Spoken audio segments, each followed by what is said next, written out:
सभासदों, माननीय अध्यक्ष जी,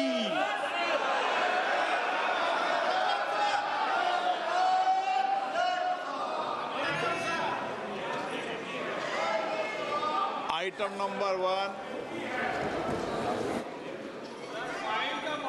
माननीय वित्त मंत्री श्रीमती निर्मला सीतारमन जी।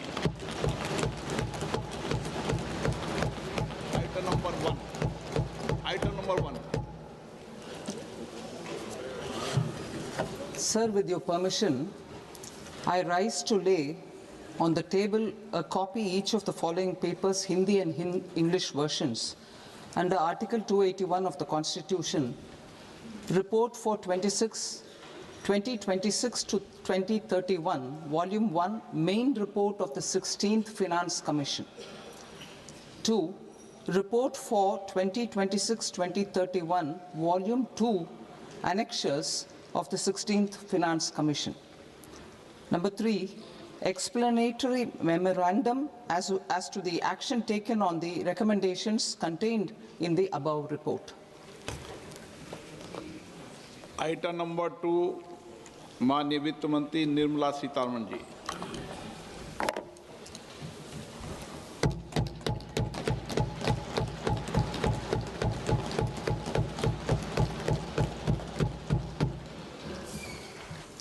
Honorable Speaker, sir, on the sacred occasion of Magh Purnima and the birth anniversary of Guru Ravidas, I present the budget for the year 2026-2027. Since we assumed office 12 years ago, India's economic trajectory has been marked by stability, fiscal discipline, sustained growth, and moderate inflation. This is the result of conscious choices we have made, even in times heightened uncertainty and disruption. Our government, led by Honorable Prime Minister Modi, has decisively and consistently chosen action over ambivalence, reform over rhetoric, and people over populism. We have pursued far-reaching structural reforms, fiscal prudence and monetary stability, whilst maintaining a strong thrust on public investment. Keeping Atmanirbharta as a lodestar, we have built domestic manufacturing capacity, energy security, and reduced critical import dependencies. Simultaneously, we have ensured that citizens benefit from every action of the government, undertaking reforms to support employment generation, agricultural productivity, household purchasing power, and universal services to people. These measures have delivered a high growth rate of around 7% and helped us make substantial strides in poverty reduction and improvement in the lives of our people. Today, we face an external environment in which trade and multilateralism are imperiled and access to resources and supply chains are disrupted.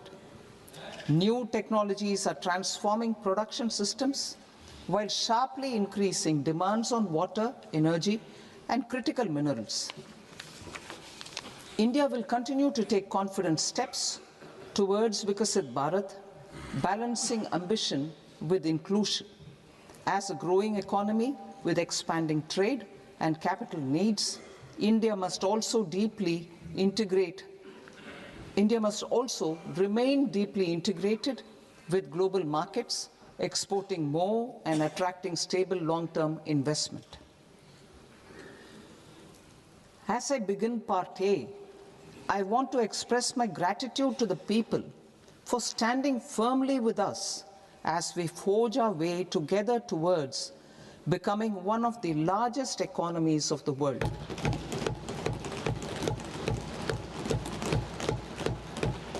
Our aim is to transform aspiration into achievement and potential into performance as we ensure that the dividends of growth reach every farmer, the scheduled caste, the scheduled tribes, the nomads, the youth, the poor, and the women.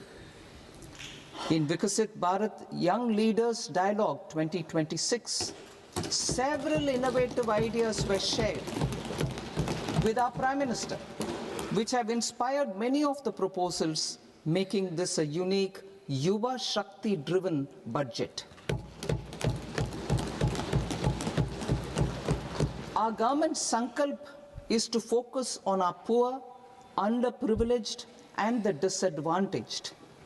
To deliver on this sankalp, and given that this is the first budget prepared in Kartavya Bhavan, we are inspired by three Kartavya.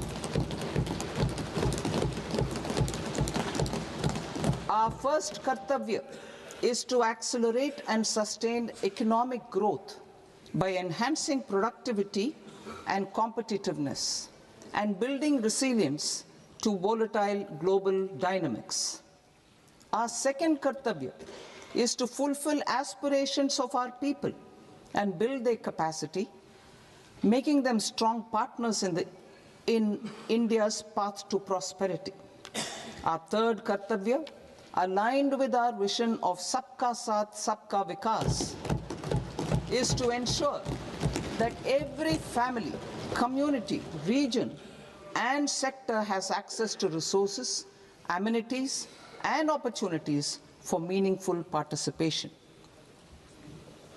This threefold approach requires a supportive ecosystem. The first requirement is to sustain the momentum of structural reforms, continuous, adaptive, and forward-looking. Second, a robust and resilient financial sector is central to mobilizing savings, allocating capital efficiently, and managing risks. Third, cutting-edge technologies, including AI applications, can serve us as force multipliers for better governance. Reform Express. Our government has undertaken comprehensive reforms towards creating employment, boosting productivity, and accelerating growth. After the Prime Minister's announcement on Independence Day in 2025, over 350 reforms have been rolled out. This includes GST simplification, notification of labor codes, and rationalization of mandatory quality control orders. High-level committees have been formed, and in parallel, the central government is working with the state governments on deregulation and reducing compliance requirements. The Reform Express is well on its way and will maintain its momentum to help us fulfill our Kartavya. I now move to specific proposals. Under our first Kartavya, to accelerate and sustain economic growth, I propose interventions in 6 areas. 1. Scaling up manufacturing in 7 strategic and frontier sectors. 2. Rejuvenating legacy industrial sectors. 3. Creating champion MSMEs. 4. Delivering a powerful push for infrastructure. 5. Ensuring long-term security and stability. And 6.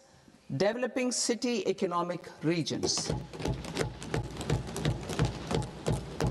Scaling up of manufacturing in 7 strategic and frontier sectors. Biopharma Shakti, meaning biopharma strategy for health advancement through knowledge, technology, and innovation.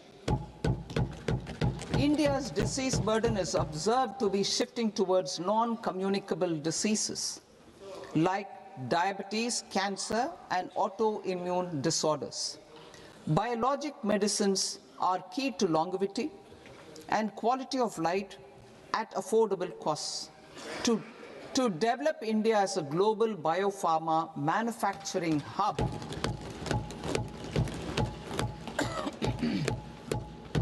I propose the Biopharma Shakti with an outlay of 10,000 crores over the next 5 years. This will build the ecosystem for domestic production of biologics and biosimilars. The strategy will include a biopharma-focused network with 3 new national institutes of pharmaceutical education and research, popularly known as NIPERs, and upgrading 7 existing ones. It will also create a network of 1,000 accredited India clinical trials sites. We propose to strengthen the Central Drug Standard Control Organization to meet global standards and approve timeframes through and approval timeframes through a dedicated scientific review cadre and specialists. India's Semiconductor Mission 1.0 expanded India's semiconductor sector capabilities. Building on this, we will launch ISM 2.0 to produce equipment and materials, design full-stack Indian IP, and fortify supply chains. We will also focus on industry-led research and training centers to develop technology and skilled workforce. The Electronics Components Manufacturing Scheme, launched in April 2025 with an outlay of 22,919 crores, already has investment commitments at double the targets.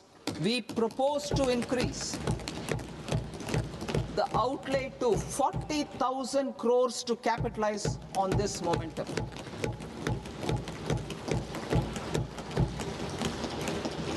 A scheme for rare earth permanent magnets was launched in 2025 November.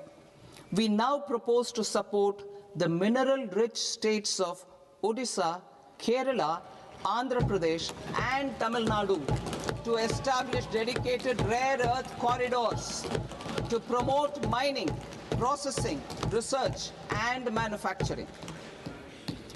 To enhance domestic chemical production and reduction import dependency and reduce import dependency, we will launch a scheme to support states in establishing 3 dedicated chemical parks through challenge route on a cluster-based plug-and-play model. Strong capital goods.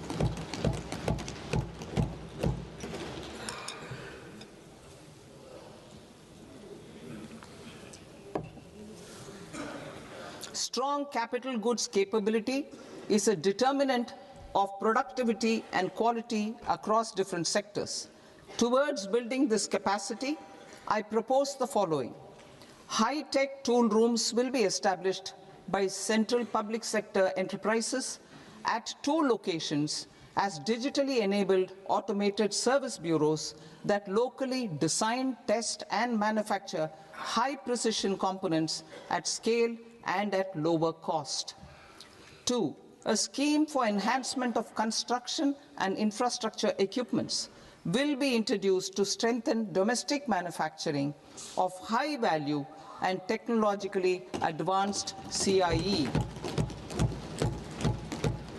This can range from lifts in a multi-storied apartment or firefighting equipment in multiplexes, large or small, and to tunnel boring equipments for building metros and high-altitude roads. I also propose a scheme for container manufacturing to create a globally competitive container manufacturing ecosystem with a budgetary allocation of 10,000 crores over a 5-year period. For the labor-intensive textile sector, I propose an integrated program with 5 subparts. 1. The National Fiber Scheme for self-reliance in natural fibers, such as silk, wool, and jute, man-made fibers, and new-age fibers.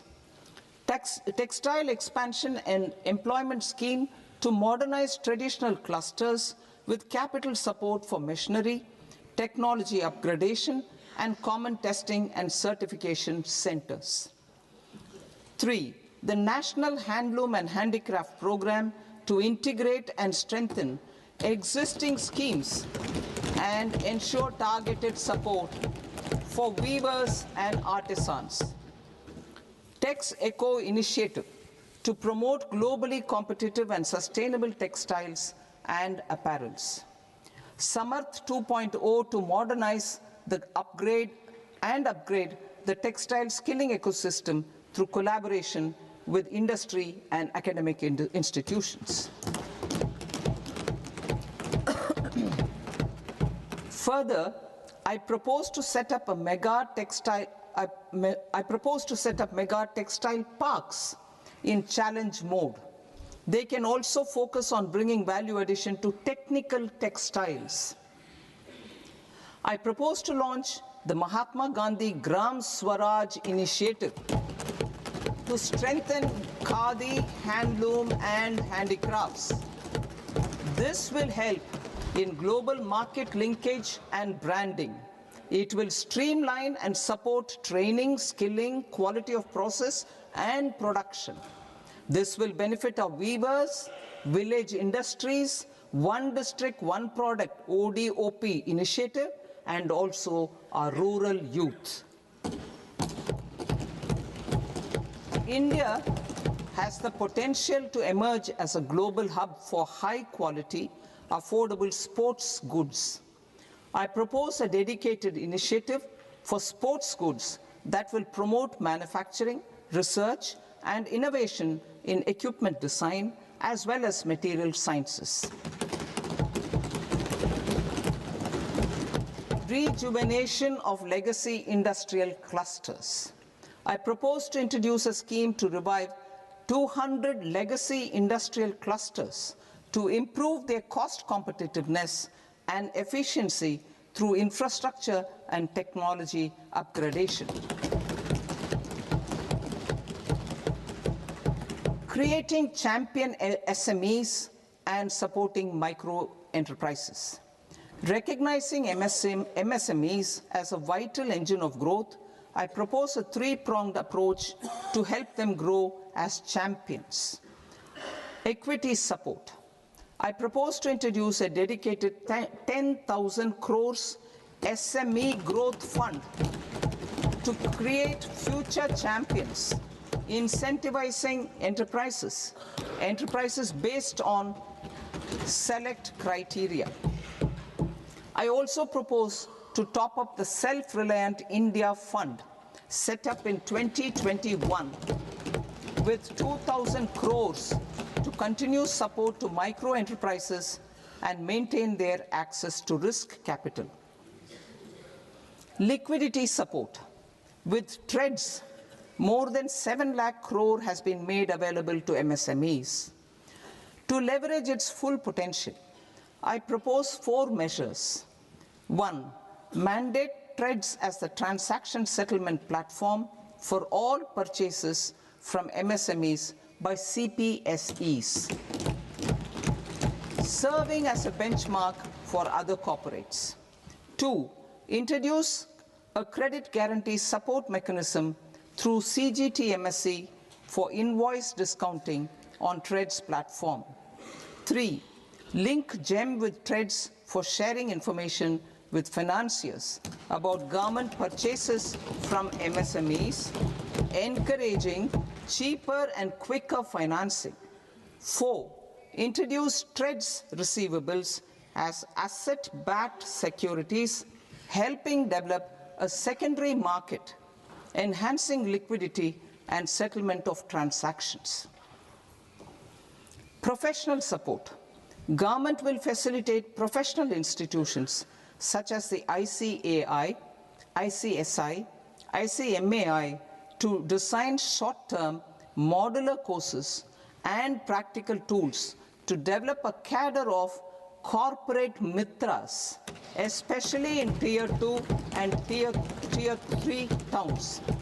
These accredited para-professionals will help MSMEs meet compliance requirements at affordable costs. Infrastructure.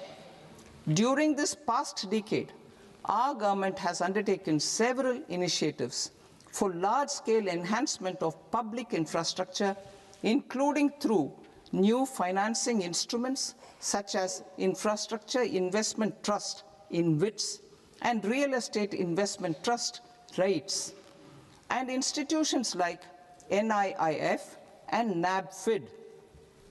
We shall continue to focus on developing infrastructure in cities with over 5 lakh population, that is Tier 2, Tier 3 cities, which have expanded to become growth centers.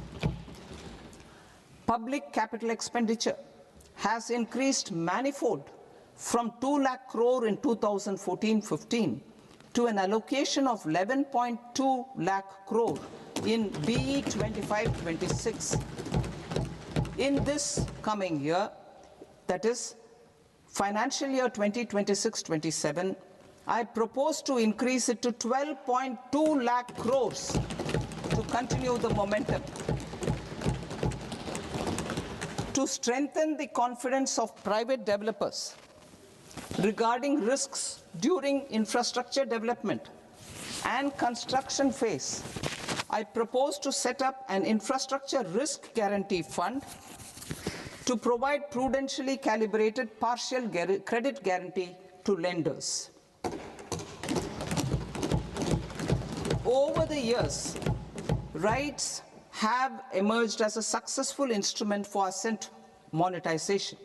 I propose to accelerate recycling of significant real estate assets of the CPSEs through the setting up of dedicated RITES. To promote environmentally sustainable movement of cargo, I propose to 1. Establish new dedicated freight corridors connecting Dankuni in the east to Surat in the west. Operationalize 20 new national waterways over the next 5 years, starting with National Waterways 5 in Orissa to connect mineral-rich areas of Talcher and Angul and industrial centers like Kalinga Nagar to the ports of Paradeep and Dhamra. Training institutes will be set up as regional centers of excellence for development of required manpower for these waterways. This will benefit youth in the entire stretch of the waterways to train and acquire skills. Further, a ship repair ecosystem catering to inland waterways will also be set up at Varanasi and Patna. And C, launch a coastal cargo promotion scheme for incentivizing a modal shift from rail to road to increase the share of inland waterways and coastal shipping from 6% to 12% by 2047. To enhance last mile and remote connectivity and promote tourism, I propose to give incentives to indigenize manufacturing of seaplanes. A seaplane VGF scheme will be also introduced to provide support for operations. Carbon capture, utilization and storage. Aligning with the roadmap launched in December 2025, the carbon capture, utilization and storage technologies at scale will achieve higher readiness and in end-use application across 5 industrial sectors, including power, steel, cement, refineries, and chemicals. An outlay of 20,000 crore is proposed over the next 5 years for this purpose. City economic regions. Cities are India's engines of growth, innovation, and opportunities. We shall now focus on Tier 2, Tier 3 cities, and even temple towns, which need modern infrastructure and basic amenities. This budget aims to further amplify the potential of cities to deliver the economic power of agglomerations by mapping city economic regions based on their specific growth drivers. An allocation of 5,000 crore per CER over 5 years is proposed for implementing their plans through a challenge mode with a reform-cum-result-based financing mechanism. In order to promote environmentally sustainable passenger systems, we will develop 7 high-speed rail corridors between cities as growth connectors, namely Mumbai to Pune, Pune to Hyderabad, Hyderabad to Bengaluru, Hyderabad to Chennai, Chennai to Bengaluru, Delhi to Varanasi, Varanasi to Siliguri.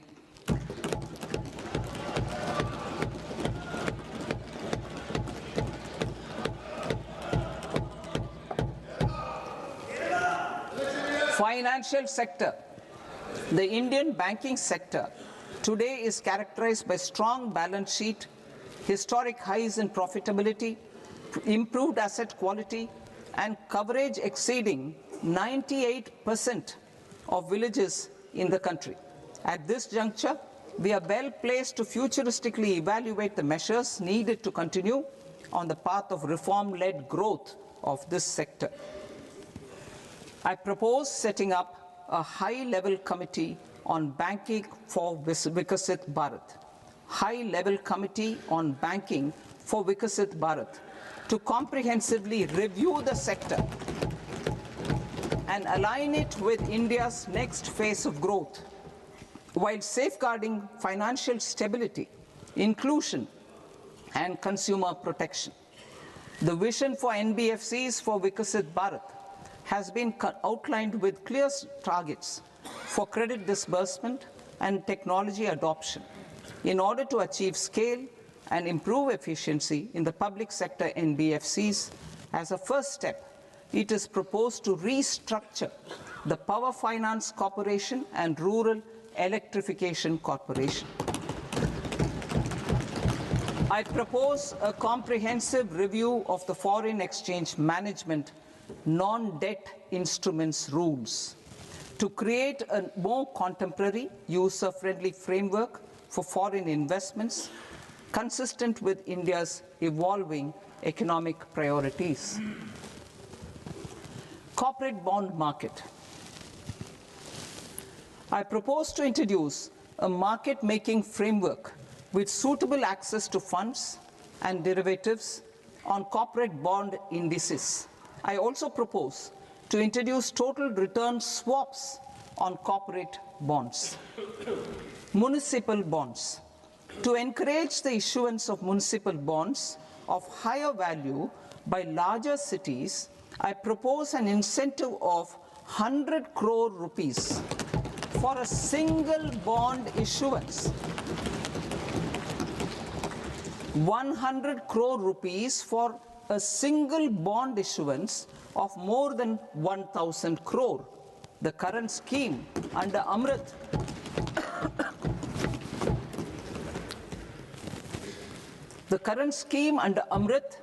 which incentivizes issuances up to 200 crores only, will also continue to support smaller and medium towns. That will also continue to support the smaller and medium towns. Ease of doing business. Individual persons resident outside India, PROI, will be permitted to invest in equity instruments of listed Indian companies through the Portfolio Investment Scheme. It is also proposed to increase the investment limit for an individual PROI under the scheme from 5% to 10%, with an overall investment limit for all individual PROIs to 24% from the current 10%. Emerging technologies including AI. 21st century is technology-driven. Adoption of technology is for the benefit of all people. Farmers in the field, women in STEM, youth keen to upskill, and Divyangjan to access newer opportunities. The government has taken several steps to support new technologies through AI Mission, National Quantum Mission, Anusandhan National Research Fund, and Research and Development and Innovation Fund. Our second kartavya is to fulfill aspirations and build capacities. Close to 25 crore individuals have come out of multi-dimensional poverty through a decade of our government's sustained and reform-oriented efforts.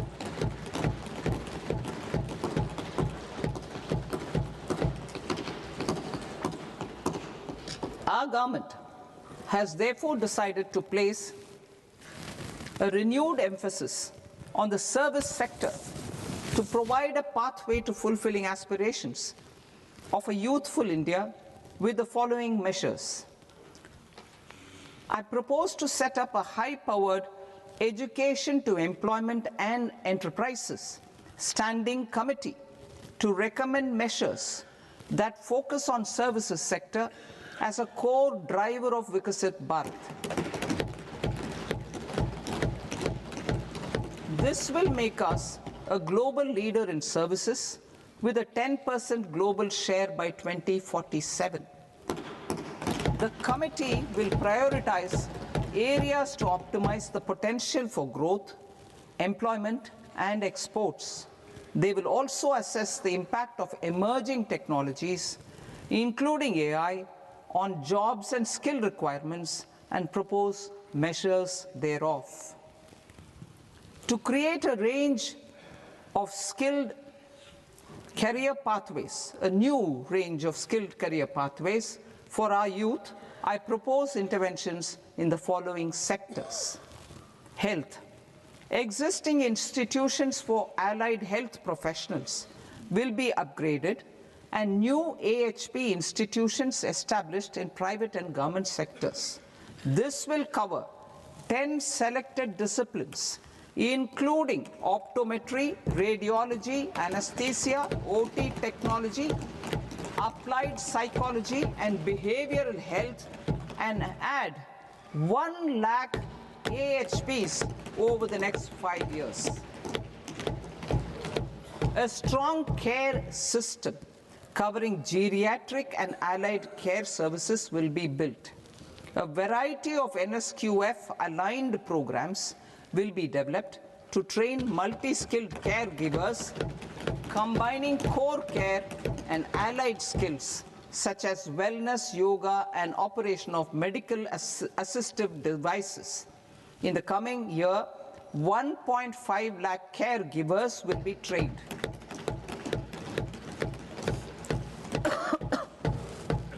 Hubs for medical value tourism. To promote India as a hub for medical tourism services, I propose to launch a scheme to support states in establishing 5 regional medical hubs in partnership with the private sector. These hubs will serve as integrated healthcare complexes that combine medical, educational, and research facilities. They will have Ayush centers, medical value tourism facilitation centers, and infrastructure for diagnostics, post-care, and rehabilitation. These hubs will provide diverse opportunities, job opportunities for health professionals, including doctors and AHPs.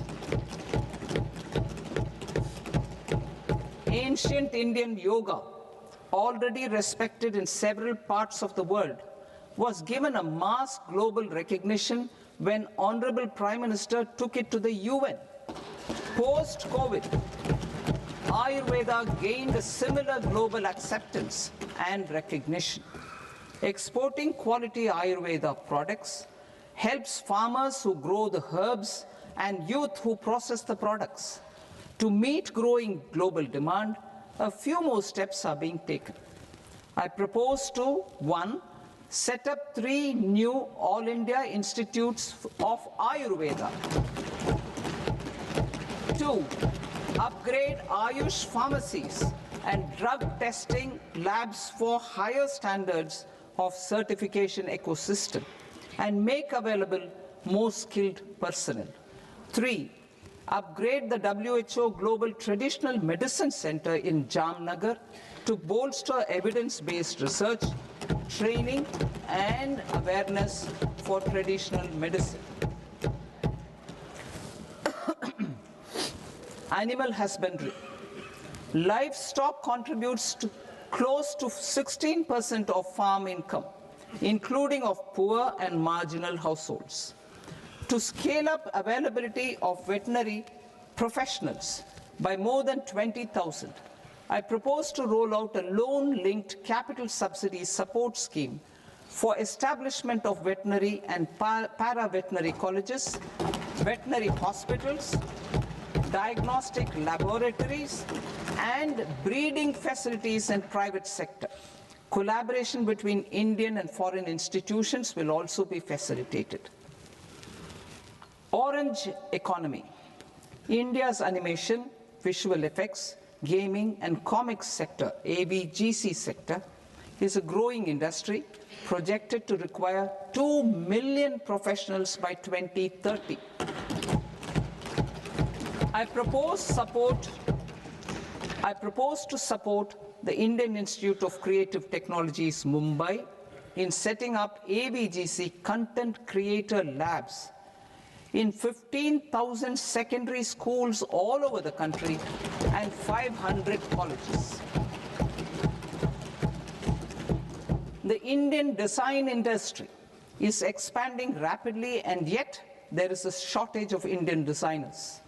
I propose to establish, through challenge route, a new National Institute of Design to boost design education and development in the eastern region of India.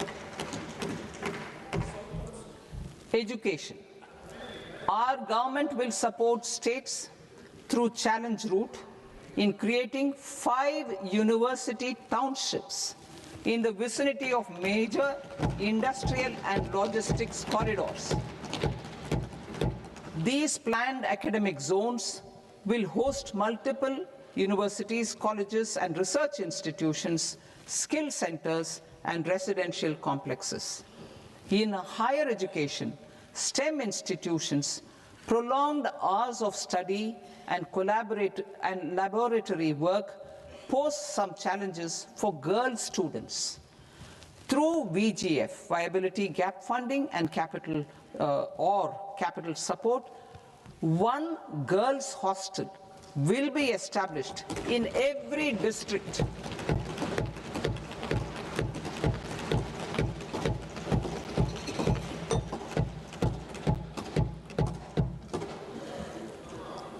To promote astrophysics and astronomy via immersive experiences, 4 telescope infrastructure facilities will be set up or upgraded. The National Large Solar Telescope, the National Large Optical Infrared Telescope, the Himalayan Chandra Telescope, and the Cosmos 2 Planetarium. Tourism. The tourism sector has the potential to play a large role in the employment generation, forex earnings, and expanding the local economy. I propose to set up a National Institute of Hospitality by upgrading the existing National Council for Hotel Management and Catering Technology. It will function as a bridge between academia, industry, and government. I also propose a pilot scheme for upskilling 10,000 guides in 20 iconic tourist sites through a standardized, high-quality, 12-week training course in hybrid mode in collaboration with the Indian Institute of Management. A national destination digital knowledge grid will be established to digitally document all places of significance, cultural, spiritual, and heritage. This initiative will create a new ecosystem of jobs for local researchers, historians, content creators, and technology partners. India has the potential and opportunity to offer world-class trekking and hiking experience. We will develop ecologically sustainable mountain trails in Himachal Pradesh, Uttarakhand, and Jammu Kashmir. Also in Araku Valley in the Eastern Ghats and Podigai Malai in the Western Ghats. Turtle trails along key nesting sites in the coastal areas of Odisha, Karnataka and Kerala. And 3, bird watching trails along the Pulikat Lake in Andhra Pradesh, Tamil Nadu. It's on the border. Under the visionary leadership of Honorable Prime Minister, we established the International Big Cat Alliance in 2024. This year, India is hosting the first ever Global Big Cat Summit, where heads of governments and ministers from 95 range countries will deliberate on collective strategies for conservation. Heritage and culture tourism. I propose to develop 15 archaeological sites, including Lothal, Dolavira, Rakhi Gadi, Adichanallur, Saranath, Hastinapur, and Leh Palace into vibrant experiential cultural destinations. Excavated landscapes will be open to the public through curated walkways. Immersive storytelling skills and technologies will be introduced to help conservation labs, interpretation centers, and guides. The sports sector provides multiple means of employment, skilling, and job opportunities. Taking forward the systematic nurturing of sports talent, which is set in motion through the Khelo India program earlier, I propose to launch a Khelo India mission to transform the sports sector over the next decade.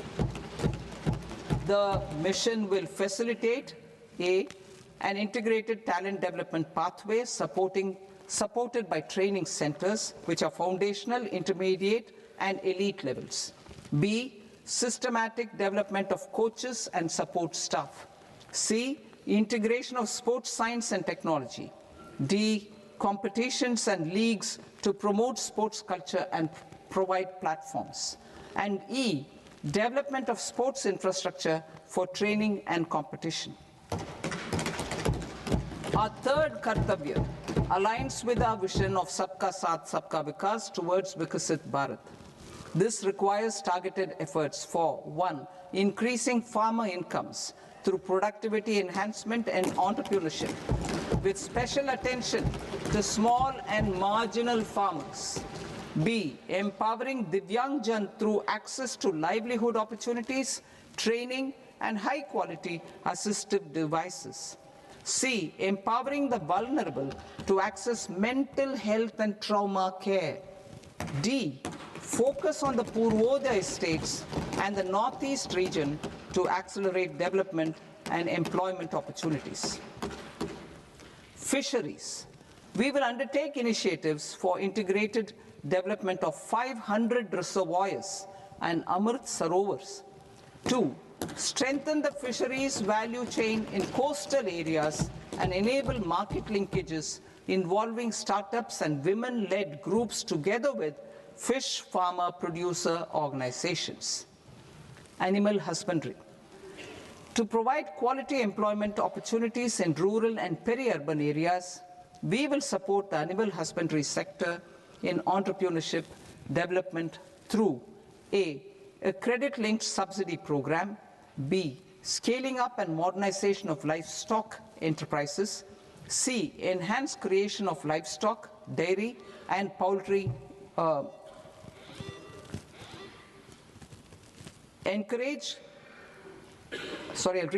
enhanced creation of livestock, dairy, and poultry-focused integrated value chains, and D, encourage creation of livestock farmer-producer organizations. High-value agriculture. To diversify farm outputs, increase productivity, enhance farmers' incomes, and create new employment opportunities, we will support high-value crops such as coconut, sandalwood, cocoa, cashew in the coastal areas. Agar trees in Northeast and nuts such as almonds, walnuts, and pine nuts in our hilly regions. All of them will be supported. India is the world's largest producer of coconuts. About 30 million people, including nearly 10 million farmers, depend on coconuts for their livelihood. To further enhance competitiveness in coconut production, I propose a coconut promotion scheme to increase production and enhance productivity through various interventions, including replacing and non-productive trees with new saplings or plants or varieties in major coconut growing states. A dedicated program is proposed for Indian cashew and cocoa to make India self-reliant in raw cashew and coconut production and processing, enhance export competitiveness, and transform Indian cashew and Indian cocoa into premium global brands by 2030. Sandalwood. Sandalwood is closely linked to India's social and cultural heritage. Our government will partner with state governments to promote focused cultivation and post-harvest processing to restore the glory of the Indian sandalwood ecosystem, to rejuvenate old, low-yielding orchards, and expand high-density cultivation of walnuts, almonds, and pine nuts. We will support a dedicated program to enhance farmer incomes and in bringing value addition by engaging youth. Bharat Vistar, that is virtually integrated system to access agricultural resources. I propose to launch Bharat Vistar, a multilingual AI tool that shall integrate the AgriStack portals and the ICAR package on agricultural practices with AI systems. This will enhance farm productivity, enable better decisions for farmers, and reduce risk by providing customized advisory support. She Marts for rural women-led enterprises. Building on the success of Lakpati Didi program, I propose to help women take the next step from credit-linked livelihoods to being owners of enterprises. Self-help entrepreneur, She Marts will be set up as community-owned retail outlets within the cluster-level federations through enhanced and innovative financing instruments. Empowering Divyangjan. Divyangjan Kaushal Yojana. Information technology, AVGC sectors, hospitality and food and beverages sectors often offer task-oriented and process-driven roles which are suitable for Divyangjan. We will ensure dignified livelihood opportunities through industry-relevant and customized training specific to each Divyangjan group.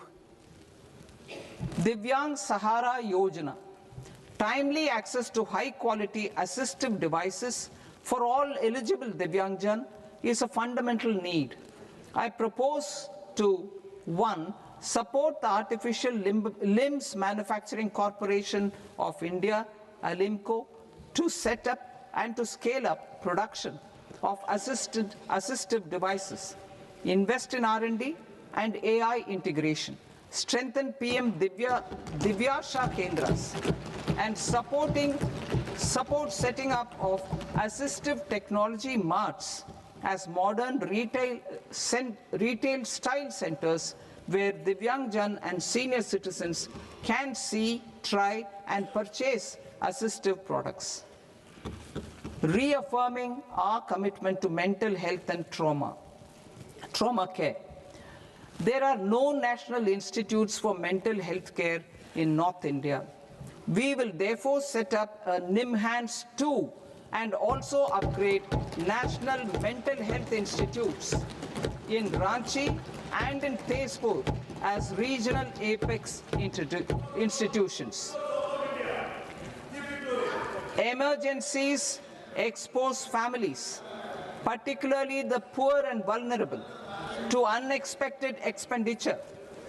We will strengthen and increase these capacities by 50% in district hospitals by establishing emergency and trauma care centers. Focus on Purvodaya states and northeastern regions. Purvodaya, I propose the development of an integrated East Coast industrial corridor with a well-connected node at Durgapur, creation of 5 tourism destinations in 5 Purvodaya states, and the provision of 4,000 e-buses. Buddhist sites in northeastern region. The northeastern region is a civilizational confluence of Theravada and Mahayana or Vajrayana traditions. I propose to launch a scheme for development of Buddhist circuits in Arunachal Pradesh, Sikkim, Assam, Manipur, Mizoram, and Tripura. The scheme will cover preservation of temples and monasteries, pilgrimage interpretation centers, connectivity, and pilgrim amenities. 16th Finance Commission. On 17th November 2025, the 16th Finance Commission submitted its report to the President. As mandated under Article 281 of the Constitution, the government is to lay the report along with the explanatory memorandum on the action taken report on the recommendations of the Commission in Parliament, which, Sir, Honourable Speaker, you've allowed me to do at the commencement of this session. The government has accepted the recommendation of the Commission to retain the vertical share of devolution at 41%. As recommended by the Commission, I have provided 1.4 lakh crores of rupees to the states for the year 2026-2027 as Finance Commission grants. These include rural and urban local body and disaster management grants. Fiscal consolidation. Government has been delivering on our fiscal commitments consistently without compromising on social needs. To strive towards accepted standards of fiscal management in Budget 25-26, I had indicated that the central government would target reaching a debt to GDP ratio of 50 plus or minus 1% by 2030-31. In line with this, the debt to GDP ratio is estimated to be 55.6% of 26-27, compared to 56.1% of GDP in RE 25-26. A declining debt to GDP ratio will gradually free up resources for priority sector lending and expenditure by reducing the outgo on interest payments. One of the main operational instruments for debt targeting is the fiscal deficit. I am happy to inform this august House that I fulfilled my commitment made in 2021-2022 to reduce fiscal deficit below 4.5% of GDP by 25-26. In RE 25-26, the fiscal deficit has been estimated at par with BE of 2025-26 at 4.4% of GDP. In line with the new fiscal prudence path of debt consolidation, the fiscal deficit in BE 26-27 is estimated to be 4.3% of the GDP.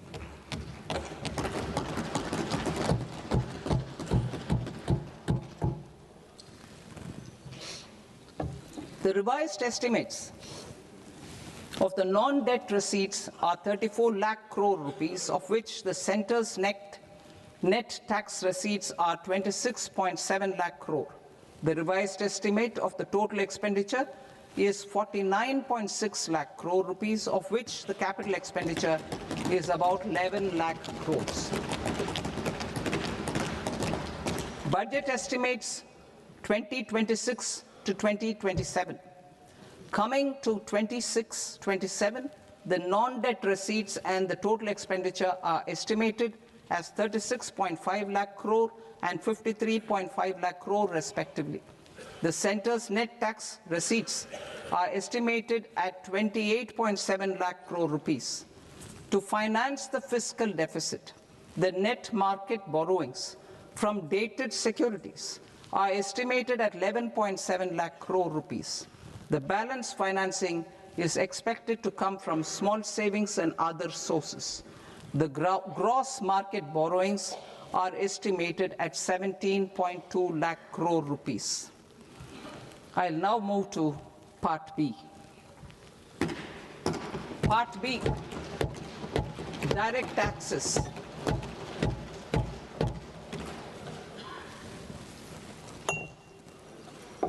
Honorable Speaker, sir, I now present my proposals on direct taxes. New Income Tax Act. In July 2024, I announced a comprehensive review of the Income Tax Act 1961. This was completed in a record time, and the Income Tax Act 2025 will come into effect from 1st April 2026. The simplified income tax rules and forms will be notified shortly, giving adequate time to taxpayers to acquaint themselves with its requirements. The forms have been redesigned such that ordinary citizens can comply without difficulty. Ease of living. I propose that any interest awarded by the Motor Accident Claims Tribunal to a natural person will be exempt from income tax, and any TDS on this account will be done away with.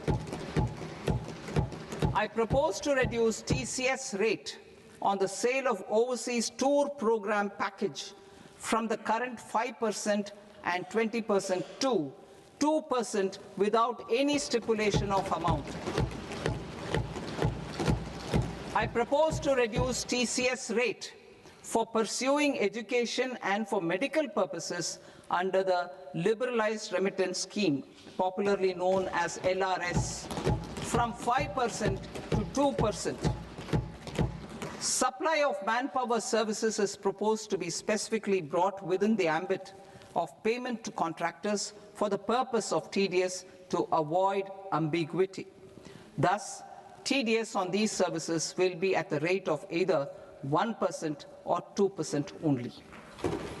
I propose a scheme for small taxpayers, wherein a rule-based automated process will enable obtaining a lower or nil deduction certificate instead of filing an application with the assessing officer.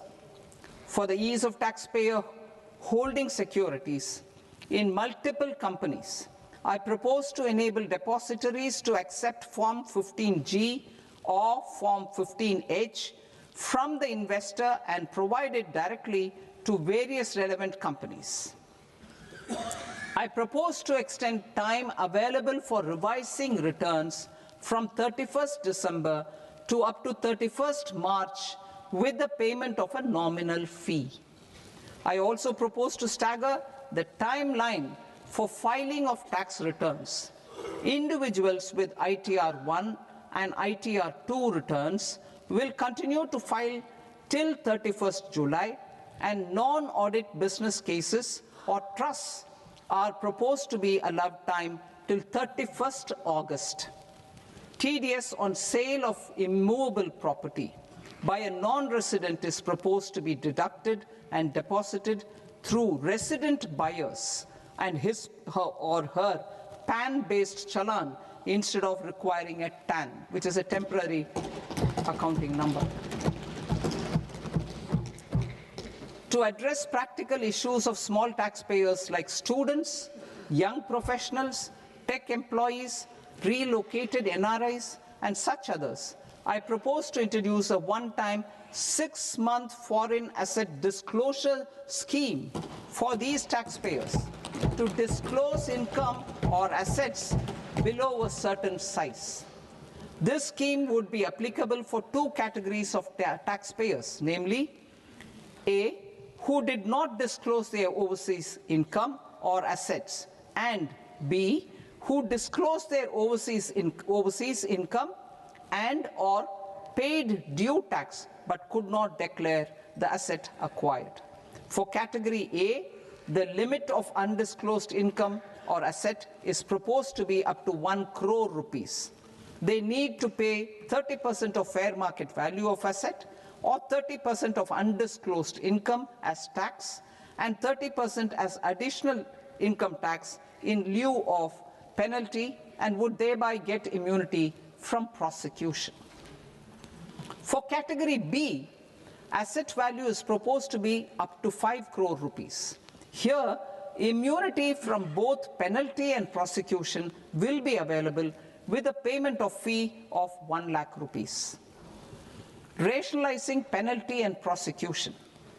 Multiplicity of proceedings are hindrance to the ease of doing business. I propose to integrate assessment and penalty proceedings by way of a common order for both. There will be no interest liability on the taxpayer on the penalty amount for the period of appeal before the first appellate authority, irrespective of the outcome of appeal process. Further,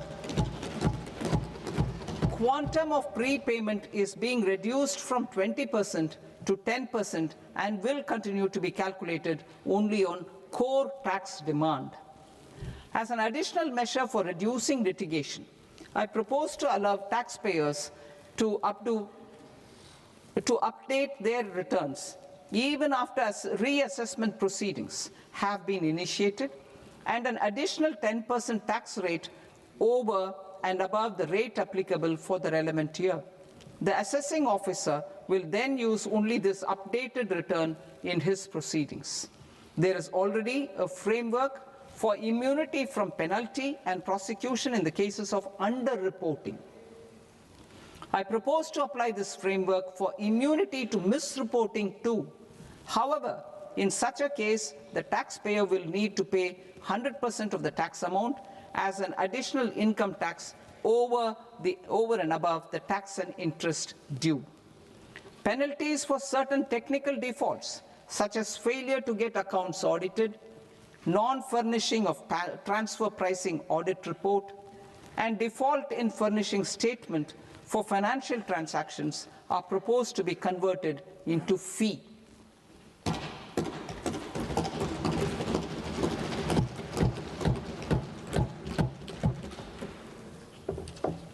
I propose to rationalize prosecution framework under Income Tax Act while maintaining a careful balance for deterrence in some serious offence. Non-production of books of account and documents and requirement of TDS payment where payment is made in kind are being decriminalized. Further, minor offences will attract fine only. The remaining prosecutions will be graded commensurate with the quantum of offence.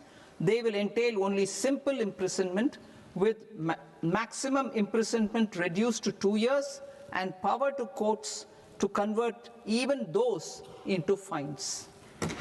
There is no penalty. There is no penalty presently for non-disclosure of non-immovable foreign assets with aggregate value less than 20 lakh rupees. I propose to also provide them with immunity from prosecution with retrospective effect from 1/10/2024.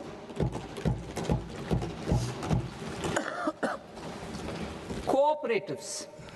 Deduction is already allowed to a primary cooperative society engaged in supplying milk, oilseeds, fruits or vegetables raised or grown by its members. I propose to extend this deduction to also include supply of cattle feed and cotton seed produced by its members. I propose to allow inter-cooperative society dividend income as deduction under the new tax regime to the extent it is further distributed to its members. I further propose to allow exemption for a period of 3 years to dividend income received by a notified national cooperative federation on their investments made in companies up to 31/1/2026. This exemption would be allowed only for dividends further distributed to its member cooperatives. Supporting IT sector as India's growth engine. India is a global leader in software development services, IT-enabled services, knowledge process outsourcing services, and contract R&D services relating to software development. These businesses and their segments are quite interconnected with each other. All these services are proposed to be clubbed under a single category of information technology services with a common safe harbor margin of 15.5% applicable to all. The threshold for availing safe harbor for IT services is being enhanced substantially from 300 crore rupees to 2,000 crore rupees. Safe harbor for IT services shall be approved by an automated rule-driven process without any need for tax officer to examine and accept the application. Once applied by an IT services company, the same safe harbor can be continued for a period of 5 years at a stretch at its choice. For IT services companies who want to conclude advanced pricing agreement, APA, I propose to fast-track unilateral APA process for IT services and endeavor to conclude it within a period of 2 years. The period of 2 years can be extended by a further period of 6 months on taxpayers' request. I propose to extend the facility of modified returns available to the entity entering APA to its associated entities also. Attracting global business and investment. Recognizing the need to enable critical infrastructure and boost investment in data centers, I propose to provide tax holiday till 2047 to any foreign company that provides cloud services to customers globally by using data center services from India. It will, however, need to provide services to Indian customers through an Indian reseller entity. I also propose to provide a safe harbor of 15% on cost in case the company providing data center services from India is a related entity.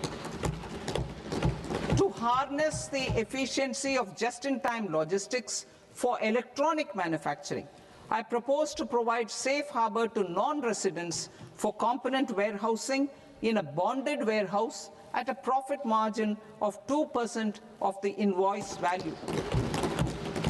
The resultant tax of about 0.7% will be much lower than in competing jurisdictions. To provide fillip to toll manufacturing in India, I propose to provide exemption from income tax for 5 years to any non-resident who provides capital goods, equipment, or tooling to any toll manufacturer in a bonded zone. To encourage vast pool of global talent to work in India for a longer period of time, I propose to provide exemption to global, non-India sourced income of a non-resident expert for a stay period of 5 years under notified schemes. I propose to provide exemption from minimum alternate tax, the MAT, to all non-residents who pay tax on presumptive basis. Tax administration. I propose to constitute a joint committee of Ministry of Corporate Affairs and Central Board of Direct Taxes for incorporating the requirements of income computation and disclosure standards, the ICDS, in the Indian Accounting Standards, IND AS itself. Separate accounting requirement based on ICDS will be done away with from the tax year 27-28. To support Prime Minister Modi's vision of homegrown accounting and advisory firms to become global leaders, I propose to rationalize the definition of accountant for the purposes of safe harbor rules. Other tax proposals. Change in taxation of buyback was brought in to address the improper use of buyback route by promoters. In the interest of minority shareholders, I propose to tax buyback for all types of shareholders as capital gains. However, to disincentivize misuse of tax arbitrage, promoters will pay an additional buyback tax. This will make effective tax 22% for corporate promoters. For non-corporate promoters, the effective tax will be 30%. TCS rate for sellers of specific goods, namely alcoholic liquor, scrap, and minerals, will be rationalized to 2%, and that on tendu leaves will be reduced from 5% to 2%. I propose to raise the STT on futures to 0.05% from the present 0.02%. STT on options premium and exercise of options are both proposed to be raised to 0.15% from the present rate of 0.1% and 0.125% respectively. We reformed the taxation landscape for corporates in 2019 by providing them a simplified regime with lower tax rate so that they could productively focus on business rather than on claim of deductions and exemptions. To encourage companies to shift to the new regime, set off of brought forward MAT credit, minimum alternate tax credit, is proposed to be allowed to companies only in the new regime. Set off using available MAT credit is proposed to be allowed to an extent of 1/4 of the tax liability in the new regime. MAT is proposed to be made final tax, so there will be no further credit accumulation from 1st April 2026. In line with this change, the rate of final tax is being reduced to 14% from the current MAT rate of 15%. The brought forward MAT credit of taxpayers accumulated till 30th March 2026 will continue to be available to them for set-off as above. Indirect taxes. I shall now take up proposals related to indirect taxes. My proposals for customs and central excise aim to further simplify the tariff structure, support domestic manufacturing, promote export competitiveness, and correct inversion in duty. To continue weeding out long-continuing customs duty exemptions, I propose to remove certain exemptions on items which are being manufactured in India or where the imports are negligible. Similarly, to further simplify the process of ascertaining the rate of duty applicable on a particular item, I propose to incorporate certain effective rates in various customs notifications to the tariff schedule itself. I shall now take up sector-specific proposals.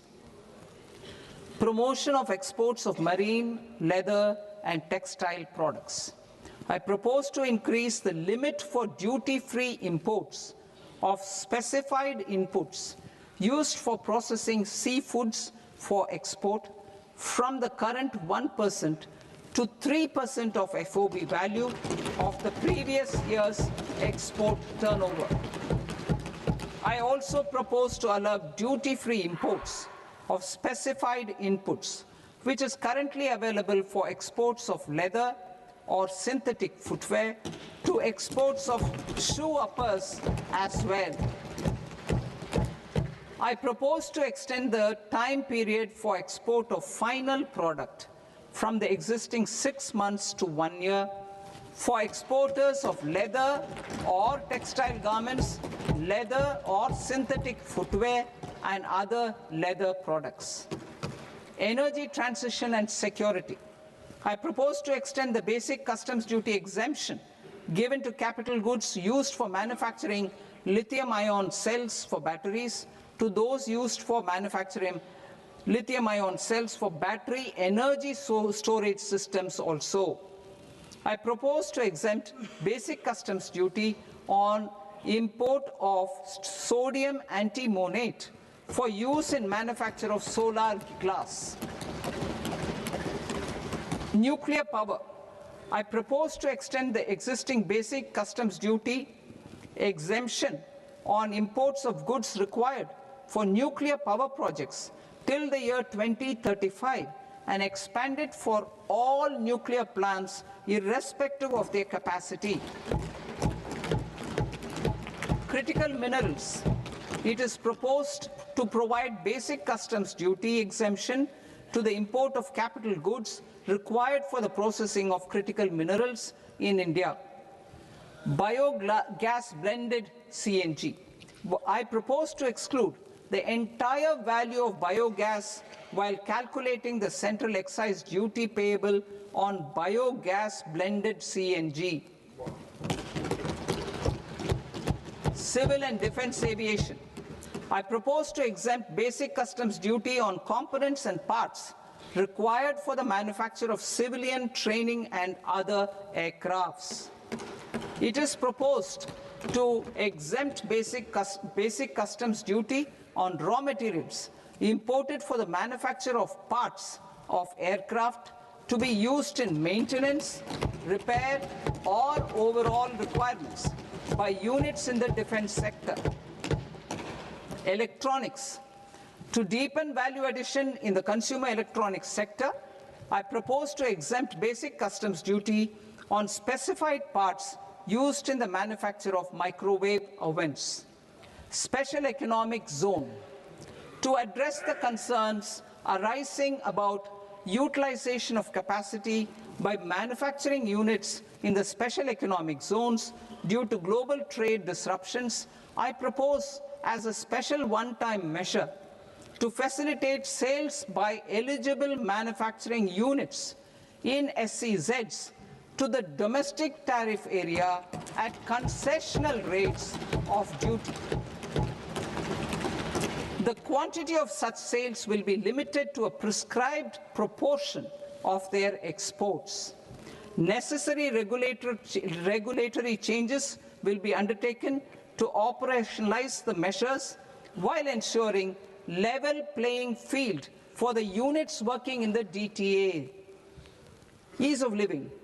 To rationalize the customs duty structure for goods imported for personal use, I propose to reduce the tariff rate on all dutiable goods imported for personal use from 20% to 10%.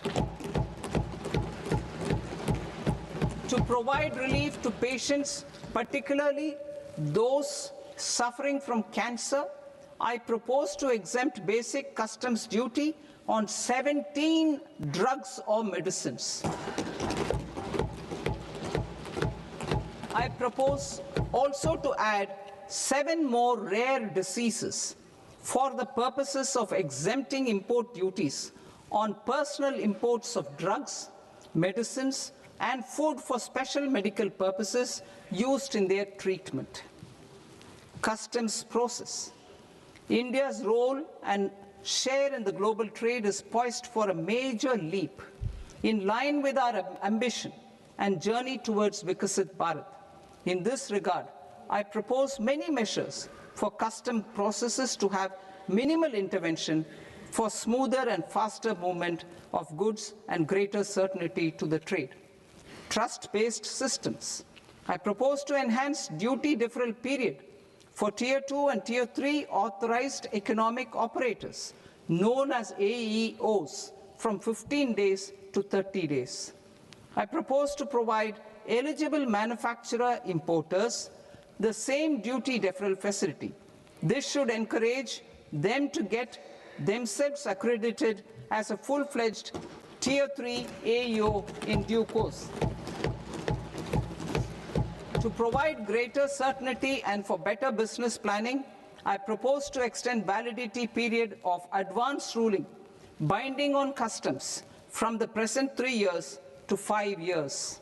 In the spirit of the whole of government approach,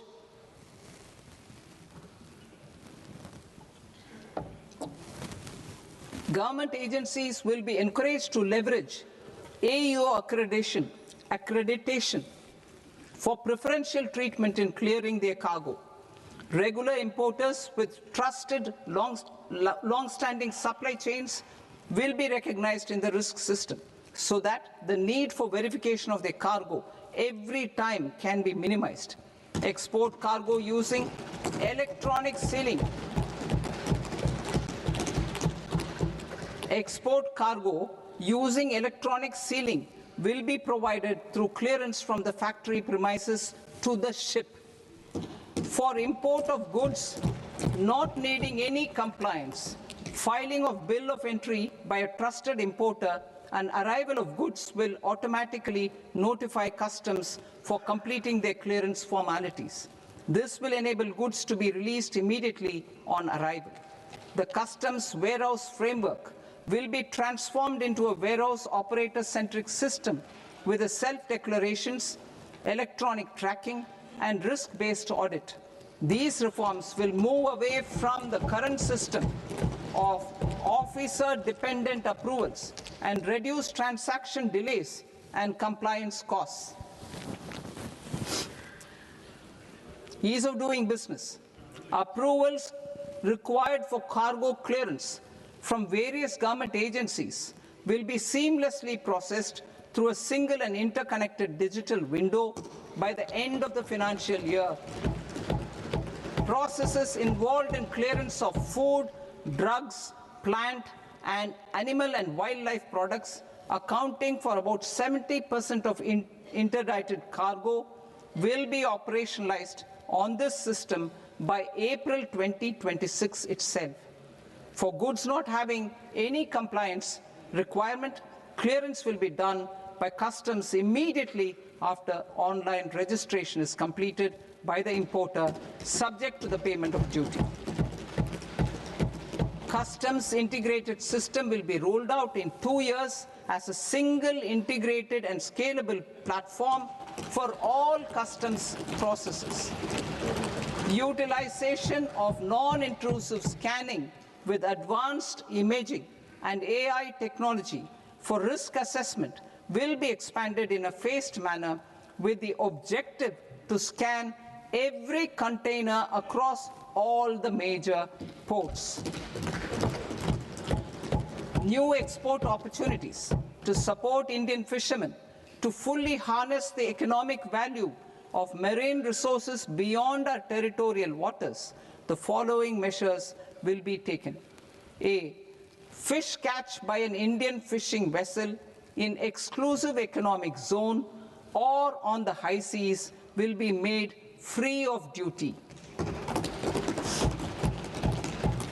Landing of such fish on foreign port will be treated as export of goods. Safeguards will be put in place to prevent misuse during fish catch, transit, or transshipment.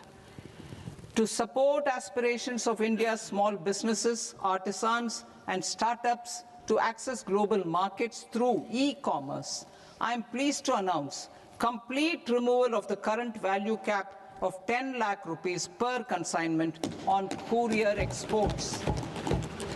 In addition, handling of rejected and returned consignments will be improved with effective use of technology for identifying such consignments. I propose to revise provisions governing baggage clearance during international travel to address genuine concerns of passengers. The revised rules will enhance duty-free allowances in line with the present-day travel realities and provide clarity in temporary carriage of goods brought in or taken out. There are honest taxpayers who are willing to settle disputes by paying all their dues. but they get deterred due to negative connotation associated with penalty. They will now be able to close cases by paying an additional amount in lieu of penalty. Honorable Speaker, sir, with this, I commend the budget to this august House. Jai Hind.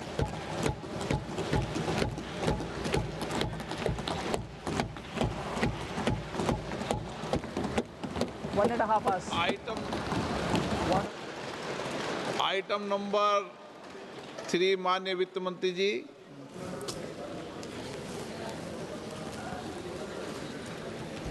Item number 2, sir. 3।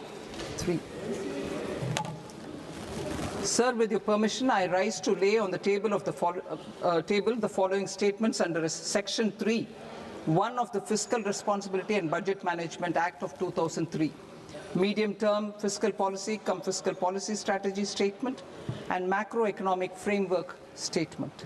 Item number 4 माननीय वित्त मंत्री जी। Sir, with your permission, I move for leave to introduce the Finance Bill 2026.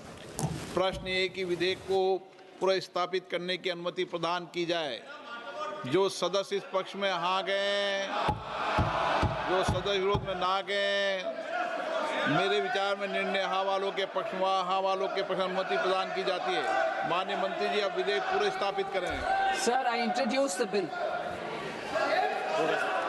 माननीय सदस्यगण, आपको सूचित किया जाता है कि माननीय वित्त मंत्री जी के बजट भाषण की कॉपी पब्लिकेशन काउंटर पर ली जाती है। बजट भाषण और बजट से संबंधित दस्तावेज आपके मोबाइल फोन और मेंबर पोर्टल्स पर ही उपलब्ध है। सभा की कार्रवाई कल सोमवार दिनांक 2 फरवरी 2026 को प्राप्त 11 बजे तक के लिए स्थगित की जाती है।